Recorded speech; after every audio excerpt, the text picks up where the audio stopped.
Et ce matin, cette infomédia est la chronique d'un sauve-qui-peut, l'histoire d'une hémorragie. Près de 200 journalistes sur 330 au total quittent le navire, en l'occurrence le groupe de presse Mondadori France. Pour le grand public, ce nom ne dit peut-être pas grand-chose, ce qui n'est pas le cas de la trentaine de titres de presse qu'il compose. Je vais citer Grazia, Top Santé, Téléstar, Autoplus, Sciences et Vie, Le Chasseur Français et j'en oublie. Un groupe qui a réalisé un chiffre d'affaires de 300 millions d'euros en 2018 et qui a changé de main cet été, racheté par un autre groupe de presse, Reworld Media. Il faut savoir que lorsqu'un journal change d'actionnaire, donc peut-être de ligne éditoriale, les journalistes ont le droit de faire jouer ce qu'on appelle la clause de cession. Dans ce cas-là, tout le monde ou presque a fait jouer la clause qui en dit long sur la confiance qu'inspire le nouveau propriétaire. Certaines rédactions sont littéralement vidées, comme celle de Top Santé où tous les journalistes sont partis. Pour en parler, je reçois Yves Corteville. Bonjour. Bonjour. Vous êtes élu SNJ CGT au sein du groupe Mondadori. Vous nous direz pourquoi ce rachat est selon vous un immense gâchis. Juste pour cadrer les choses, faites quoi chez Mondadori ? Je suis secrétaire de rédaction pour le magazine Pleine Vie. Avec nous en direct, j'ai en ligne Pascal Pennec. Bonjour Pascal. Oui, bonjour. Vous êtes, ou plutôt vous étiez, rédac-chef adjoint d'Autoplus et vous nous direz pourquoi vous avez cru bon de partir. Mais d'abord, Yves Corteville, il faut quand même expliquer ça aux gens qui ne connaissent pas très bien les arcanes de la presse, des clauses de cession.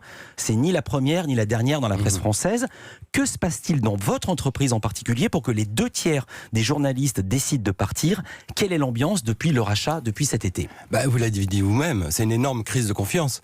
Quand on a appris il y a un an que Reworld Media voulait racheter Mondadori, personne ne connaissait Reworld Media. En fait, c'est un tout petit groupe de presse qui comporte une dizaine de titres.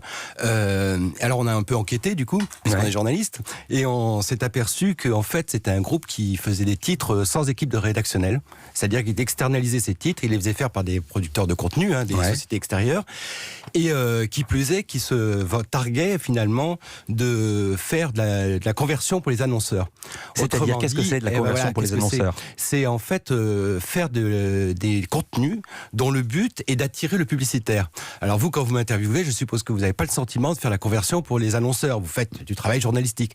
Il y a une contradiction finalement entre faire des articles dont le seul but serait d'attirer de la publicité, voire de vendre des pages de publicité en même temps que des pages de rédactionnel, donc de vendre du rédactionnel, et effectivement faire du journalisme, c'est pas le même métier. Vous dire, je vois que vous faites allusion, c'est par exemple ces articles dans les journaux spécial montres. En fait, c'est pour attirer des publicités de montres. C'est pire que ça. Peut-être que le lectorat n'est pas avide d'avoir des informations sur les montres. C'est pire que ça, dites-vous. C'est pire que ça, parce que vous allez voir un article dans un magazine, au fil du magazine, vous ne saurez pas si cet article a été vendu ou a été écrit par un journaliste au terme d'une enquête. Vous ne le saurez pas, rien n'indiquera.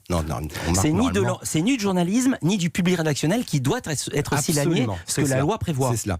Et c'est vrai que pour les journalistes, donc du coup, cette crise de confiance, c'est que lorsqu'ils ont su ça, ils se sont dit, mais qu'est-ce que je vais aller faire là-dedans ? Alors du coup, depuis un an, nous, les représentants du personnel, mais aussi les journalistes, à travers diverses actions, notamment devant le ministère, ont cherché à savoir quelles seraient les garanties pour rester dans le groupe.